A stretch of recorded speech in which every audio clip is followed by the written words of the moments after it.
पापा के दुलरुआ हो दुल्हा कवाना दुल्हा घोड़ा पीठी भैले सवार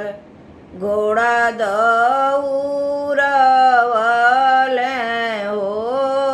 जीजा के सहरिया में खोजेला जीजा के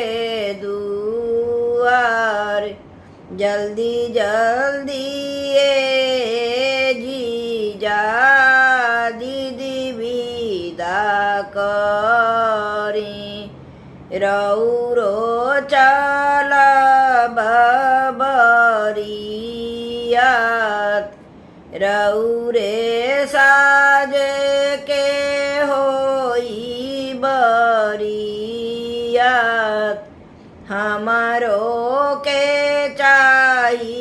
सरऊ चढ़ने के घोड़ावा हो दीदी के गलवा के हार बयने के चाही सरऊ सोने के सिकड़िया तब हम चल बरियात इतना बचन जब सुनल कवाना दुल्हा नयना बरेला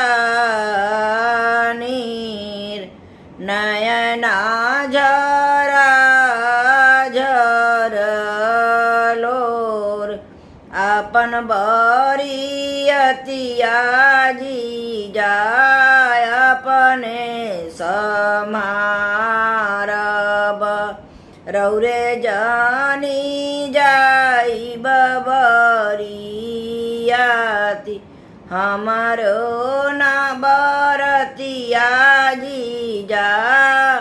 भैया लोग सजी हैं हो